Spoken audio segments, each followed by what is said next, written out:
Hi friends, welcome back. I hope you're doing well. I'm going to show you my process for making aloe vera soap. This is made with fresh aloe vera plant. Aloe vera has so many amazing skin benefits. This is a very moisturizing bar of soap. So I'm going to show you my process step by step how I make this soap bar. So let's jump right in. And if this is your first time stopping by, my name is Esther and I make DIY natural hair and skincare videos. And I also sell my products on my website. I'll have that linked in the description box if you want to check that out. So let's jump right in.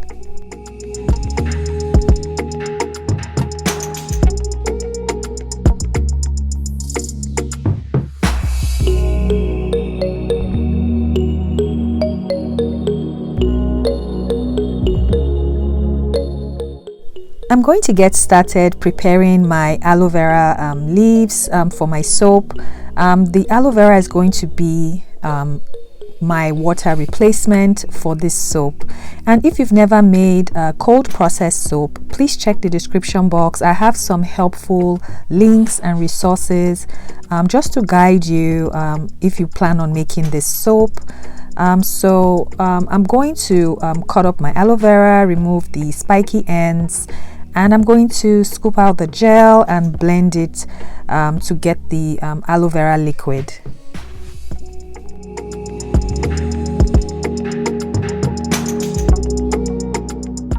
So I'm going to strain out the mixture to remove any bits and pieces from the aloe vera.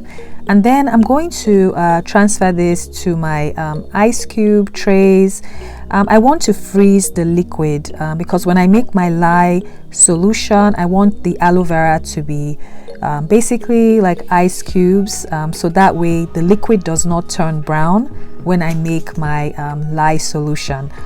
So I'm just going to freeze this up and then we'll move on to the next step of making this soap.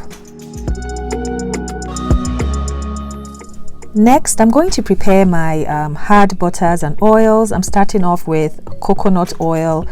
You can use any other combination of butters and oils that you like.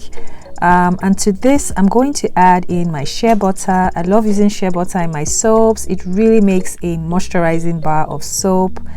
And I'm also going to add in my cocoa butter. So all the soaps I make, I don't use any palm oil, but you can if that's what you want to make. So I'm going to melt this down on low heat and I'm going to move on to my plant oils. I am starting out with olive oil. Olive oil is one of the key ingredients if you're making a soap. And I'm also going to use some avocado oil as well. I love avocado oil. Other good options are sunflower oil. And then I'm going to add some castor oil. Castor oil helps with bubbles and lather in your soap bar. I'm going to get started making my lye solution. Please handle lye with caution. Wear your gloves, goggles, mask, long sleeves because lye can be very corrosive. You can burn your skin. You don't want to lose your eye if it gets in your eye. So wear goggles, practice lye safety. So my aloe vera has frozen up. I have my cubes. I'm going to add in my lye. So I'm just going to add this bit by bit, mix it up, and the heat from the lye is going to melt the ice cubes, and then you have your lye solution. So this just takes a few minutes to do. So I just pour my lye a little bit at a time and mix until everything is dissolved.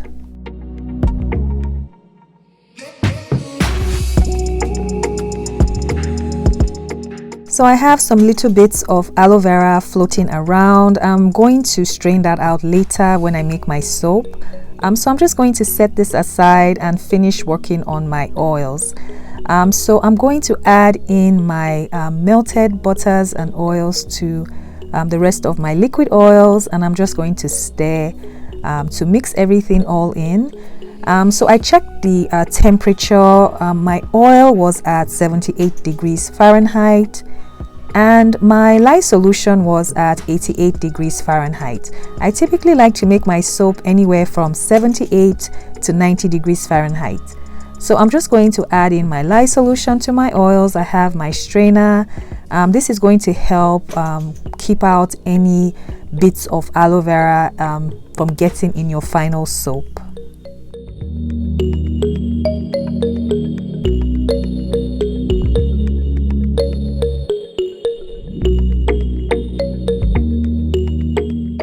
So I have my stick blender. I'm just tapping down to loosen up any air bubbles, and I'm just going to blend. I usually don't blend for too long. It doesn't take long for the soap to reach trace.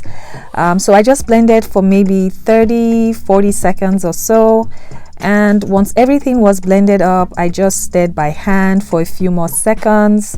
I usually don't want my mixture to get too thick if I blend too long. So what I did next, I just sectioned off some small amount of soap in another container. That's what I'm doing here. I just poured out a small amount. I didn't need too much. And to my main container, I'm going to add in my French green clay. My French green clay is going to be my natural colorant. And green clay also helps to exfoliate the skin and remove dead skin cells. So I'm going to add that in, and I'm going to mix.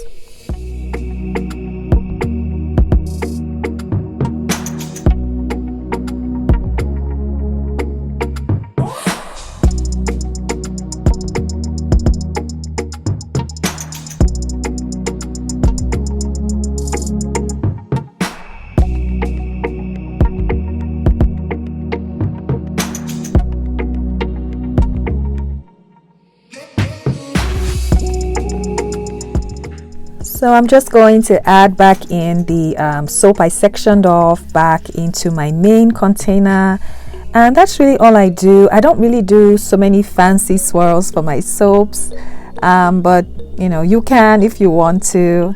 And so I'm just going to pour this into my soap molds. I have 2 soap molds I'm going to be using, and my mixture started to get thick quickly. I think it's because of the essential oils, but I did my best to get it into my molds. It did thicken up some, so I scooped it out, and then I tapped quite a bit to remove any air bubbles, and that was pretty much it. I did like a quick swirl at the top of the soap, and I'm going to set this aside for 48 hours before I unmold my soap.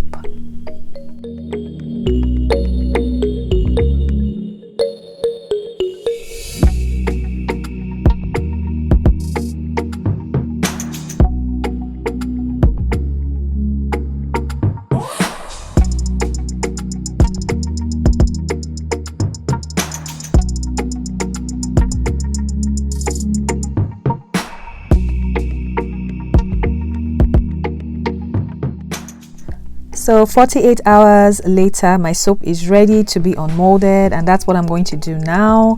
And before I forget, I want to say a huge thank you for 10,000 subscribers. You guys are truly amazing. Your lovely comments, encouraging words, emails, messages. Thank you. I'm really grateful, truly humbled, and I appreciate each and every one of you so much. So thank you once again.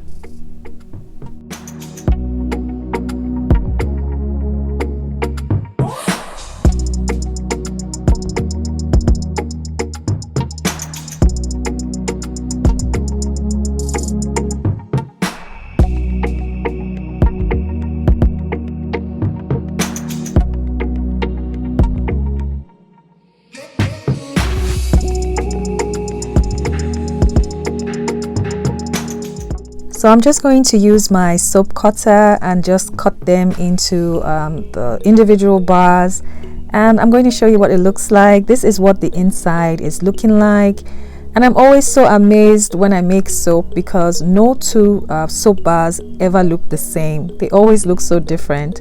This is another one, same soap log but different pattern. So I always encourage anyone to try making cold processed soap. It's such a satisfying process, satisfying experience, and just go on and give it a try. It seems can be a bit scary at first, but once you dive in, there's really nothing to it. As long as you practice life safety, take appropriate precautions, it is a truly amazing experience. You know the ingredients you're using in your soap.